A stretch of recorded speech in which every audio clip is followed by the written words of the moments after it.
جزا پر یقین نہیں رکھتا، کیا تم نے اس کی اخلاقی پستی کا اندازہ کیا ہے؟ اخلاقی پستی کیا ہے؟ فا جزایا ہے، جزا کے طور پہ آتا ہے، جملہ شرطیہ محذوف ہے، اس کی جزا کیا ہے؟ فا پس ذالک یہ یدع الیتیم یہ یتیم کو دھکے دے کر نکال دیتا ہے، یعنی جو روزے جزا یا دین اسلام کا منکر ہے، اگر تم اس کی حالت کو جانتے ہو تو اچھی بات ہے، اور اگر نہیں جانتے تو اب جان لو کہ اس کی اخلاقی پستی کا یہ حال ہے۔ اگر کوئی یتیم اس کے ہاں رحمت و شفقت کا طالب بن کر آتا ہے تو اس کو اس کی خستہ حالی پر ذرا ترس نہیں آتا، اس کی بے کسی کو دیکھ کر اس کا دل ذرا بھی نہیں بدلتا، بلکہ غصے اور حقارت امیز نگاہوں سے اس کی طرف دیکھتا ہے۔ یتیم دار بمانا الدفع یعنی دھکے دے کر نکالنا۔ دوسرا معنی یہ بھی ہو سکتا ہے ای یدفعہ عن حقہ یعنی کسی کو کسی کے حق سے محروم کر دینا۔ اچھا، یتیم کے ساتھ اس کی سنگ دلی یا اچھا برتاؤ نہ کرنے کی کیا وجہ ہے؟ یہ بھی ایک سوال ہے۔ تو اس کی ایک وجہ تو یہ بھی ہو سکتی ہے کہ انہیں اس سنگ دلی پر معاشرہ کی طرف سے کسی رد عمل کا کوئی اندیشہ نہیں ہے، کسی کو کوئی ڈر نہیں ہے کہ ہم کسی کے ساتھ ایسا معاملہ کریں گے تو ہمیں کچھ کہا جائے گا، کہ یتیم بچوں سے ان کا حق چھین لینے کے خلاف کوئی احتجاج کیا جائے گا۔ ایک تو یہ وجہ ہو سکتی ہے۔ دوسری وجہ یہ ہے کہ قیامت پر انہیں یقین نہیں، وہ یہ خیال کرتے ہیں اگر ہم نے اس یتیم کے ساتھ کوئی احسان کیا تو بے آسرا ہے، بے سہارا ہے، کم سن بچہ ہے، انہیں اس کا کیا معاوضہ دے گا، انہیں تو اس کو کوئی فرق نہیں پڑے گا، تو اس وجہ سے بھی یہ معاملہ کیا جا سکتا ہے۔ اور ہم اپنے معاشرے میں دیکھتے بھی ہیں جہاں پہ باپ دنیا سے چلا جائے، باپ کا سایہ سر پہ نہ ہو، تو وہ بچے کس طرح ذلیل و خوار ہوتے ہیں، اور یتیمی میں پلے ہوئے بچے کبھی بھی ان کے اندر وہ کانفیڈنس پیدا نہیں ہوتا۔ اس میں ہمارے معاشرے کے اعتبار سے بھی ایک بہت بڑا المیہ سامنے آتا ہے کہ ہر انسان اپنی ہی دوڑ میں مگن ہے، کوئی کسی کے سر پہ ہاتھ رکھنا بھی چاہے تو ابھی اس کو منع کر دیا جاتا ہے، اور اس کی آگے ترغیب بھی یہی دلائی گئی کہ اگلی آیت ہم پڑھتے ہیں تو آپ اس کو دیکھیے گا۔ اس سے پہلے میں چند احادیث آپ کے سامنے ذکر کروں کہ حضرت ابو ہریرہ رضی اللہ تعالی عنہ سے روایت ہے، رسول اللہ صلی اللہ علیہ وآلہ وسلم نے ارشاد فرمایا، مسلمانوں میں سے بہترین گھر وہ گھر ہے جس میں یتیم ہو اور اس کے ساتھ اچھا سلوک کیا جائے، اور مسلمانوں میں بدترین گھر وہ گھر ہے جس میں یتیم ہو اور اس کے ساتھ برا سلوک کیا جائے۔ اسی طرح حضرت ابو امامہ رضی اللہ تعالی عنہ سے روایت ہے کہ رسول علیہ الصلوۃ والسلام نے ارشاد فرمایا، جو کسی یتیم کے سر پر اللہ تعالی کی رضا کے لیے ہاتھ پھیرے تو اس کے لیے ہر اس بال کے عوض نیکیاں ہوں گی جس پر اس کا ہاتھ پھرے، اور جو اپنے پاس رہنے والے یتیم لڑکے یا یتیم لڑکی سے بھلائی کرے تو جنت میں اور وہ ان کی طرح ہوں گے۔ ٹھیک ہے، آپ صلی اللہ علیہ وسلم نے اپنی دو انگلیوں کو آپس میں جوڑا، دو انگلیوں کو ملایا اور فرمایا ان کی طرح ہوں گے، یعنی یوں ہم اکٹھے ہوں گے۔ اب چلیں، ہم اپنے گھر میں کسی یتیم کو نہیں رکھ سکتے، ترغیباً یہ میں بات عرض کر رہی ہوں۔ آپ دیکھیں اپنے ارد گرد کوئی یتیم دیکھیں اور اس کا آسرا بن جائے، اس کے کچھ ایکسپینس اپنے سر لے لیں، کسی کو نہ بتائیں، یہ آپ کی وہ پرسنل نیکی ہو جو آپ اور آپ کا رب جانتا ہے۔ یہ آپ یقین کیجئے کہ جب آپ کسی یتیم کو پڑھاتے ہیں، لکھاتے ہیں، اسے کانفیڈنس دیتے ہیں تو اس سے صلے کی امید مت رکھیں، لیکن اللہ تعالیٰ کبھی بھی آپ کے بچوں کو ضائع ہونے نہیں دے گا۔ جب تک آپ یتیموں کا سہارا بنے رہیں گے، وہ یتیم آپ کے لیے، آپ کی عمر میں برکت کے لیے، رزق میں برکت کے لیے دعا کرتے رہیں گے۔ بسا اوقات بھی ہوتا ہے کہ انسان کسی کے ساتھ اچھائی کرتا ہے اور اس کو اس کا بظاہر آؤٹ پٹ نظر نہیں آتا، تو چونکہ انسان بے صبرا ہے اور وہ یہ کہہ دیتا ہے کہ ہمیں کیا ملا، تو چلے اگر دنیا والوں نے آپ کو نہیں دیا تو ایسا تو نہیں کہ اللہ تعالیٰ آپ کو اجر نہ دے۔ وَلَا يَحُدُّ عَلَى طُعَامِ الْمِسْكِينِ اور نہیں وہ برانگیختہ کرتا، نہیں وہ رغبت دلاتا وہ شخص جس کے بارے میں حیرت سے کہا جا رہا ہے۔ آپ نے دیکھا ہے اس شخص کو جو تکذیب کرتا ہے روزے جزا کی، جو جٹلاتا ہے روزے جزا کو، فَذَلِكَ پس یہ الَّذِي يَدُعُ الْيَتِيمَ یہی وہ بدبخت ہے جو یتیم کو دھکے دے کر نکالتا ہے، وَلَا يَحُدُّ اور نہیں برانگیختہ کرتا کرتا,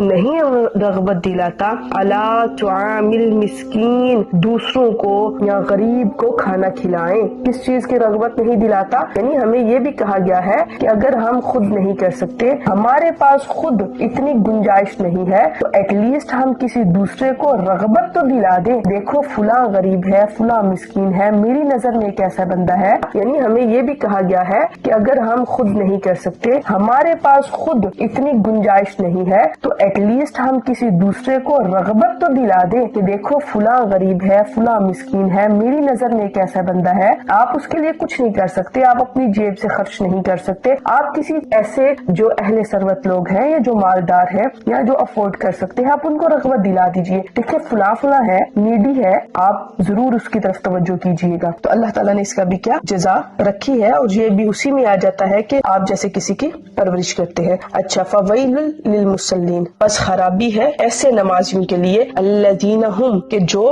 نمازی, عن صلاتہم, اپنی نمازوں سے, ساہون, غافل ہے. ایسے نمازیوں کے لیے خرابی ہے, تباہی ہے, جو اپنی نمازوں سے غافل ہے. الذین ہم, تاکید کے ساتھ پھر ہم ضمیر کو لے آئے, جو وہ ہے یراؤون, ریاکاری کرتے ہیں. اگر وہ نماز پڑھ بھی لیتے ہیں تو کیا کرتے ہیں؟ ریاکاری کرتے ہیں. یمنعون, وہ روک لیتے ہیں, ماعون, روزمرہ کی استعمال کی چیزوں کو. اس کی تھوڑی سی تشریح کی طرف آتے ہیں. یہاں پہ جو بیان کیا گیا کہ ولا یحض علی طعام المسکین, قیامت پر ایمان نہ رکھنے والے انسانی ہمدردی کے جذبے سے کس قدر بے بہرا ہوتے ہیں. فرمایا کہ وہ خود تو ان یتیموں کی کچھ امداد نہیں کر سکتے, گنجائش نہ تھی یا بخل نے ہاتھ پکڑ لیا تھا, لیکن دوسرے لوگوں کو ان مفلوج الحال لوگوں کی ضروریات زندگی فراہم کرنے کی ترغیب دے سکتے تھے. وہ بد نصیب اس سے بھی قاصر ہے. کوئی غریب ان کے نزدیک امداد و اعانت کا مستحق نہیں. انہوں نے ایک خود ساختہ ضابطہ بنا رکھا ہے, اور یہ ضابطہ جو میں آپ کے سامنے عرض کرنے لگی ہوں, یہ آپ نے اپنے گھروں میں بہت سے لوگوں سے بھی سنا ہوگا, اپنے ارد گرد بھی سنا ہوگا. وہ ضابطہ کیا کہتے ہیں؟ وہ کہتے ہیں انطعم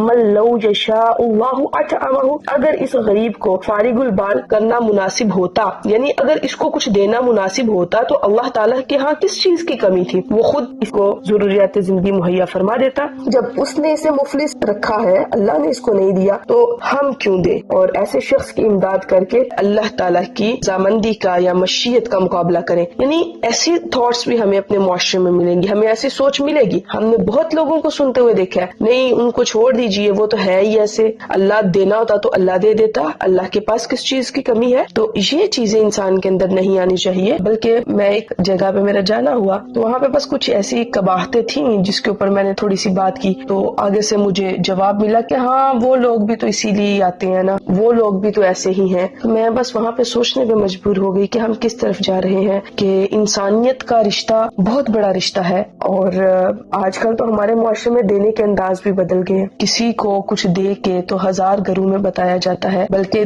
دینے کا انداز کیا ہے کہ اگر آپ نے کسی کی ہیلپ کی ہے نا, تو اس کی نظر سے نظر بھی نہ ملاؤ, کہ کہیں آپ کی نظر بھی اس کو شرمندہ نہ کرتے. ذکر ہی چھوڑ دو اس بات کا. لیکن ہم اپنے ارد گرد دیکھیں کیسے حالات ہیں, اور یہ بات واقعی ملتی ہے. اچھا اللہ نے اس کو نہیں دیا تو ہم کیوں دیں؟ معاذ اللہ, استغفر اللہ. یہ تکبر کے اور فخر کے کلمات ہیں, ان سے بچنا چاہیے. اور پھر اس آیت پہ تھوڑا سا غور کریں تو آپ کو یہ پتہ چلے گا کہ اللہ تعالیٰ کی یہ کتاب معاشرے کے بے سہارا اور ضرورت مند افراد کی مدد اور ان کو ضروریات زندگی فراہم کرنے کی کتنی اہمیت دیتی ہے. یہ کتاب ہی ہے نا جو ہمیں کہہ رہی ہے کہ آپ غربا کا خیال کریں, مساکین کا خیال کریں. اور جو لوگ اسلامی تعلیمات کے اس پہلو پہ توجہ نہیں دیتے, وہ اپنی پھر نظر کو چیک کر لیں کہ وہ کس قدر اگنورنس کا شکار ہو جاتے ہیں یا اگنور کر دیتے ہیں, اور یہ ایک سنگ دلی کی بھی علامت ہے. اس کے بعد آگے کہا جو ہم نے اگلی آیت مبارکہ تھی علی طعام المسکین, تو اس میں بھی جو یہی کہا گیا ہے, جو مفسرین نے تفسیر بیان کی کہ اس سے مراد خوراک ہے, تو یہ ہے کہ اگرچہ وہ جو غذا اس شخصیت کی ملکیت ہے جس نے اس کو پکایا ہے, جو اپنے ہاتھوں سے غریبوں کو دے رہا ہے, لیکن یہاں اس کی اضافت میں المسکین, تو یہ بتایا کہ یہ غذا اس مسکین کا حق ہے. گویا یہ نہ دینے والے کی ملکیت نہیں بلکہ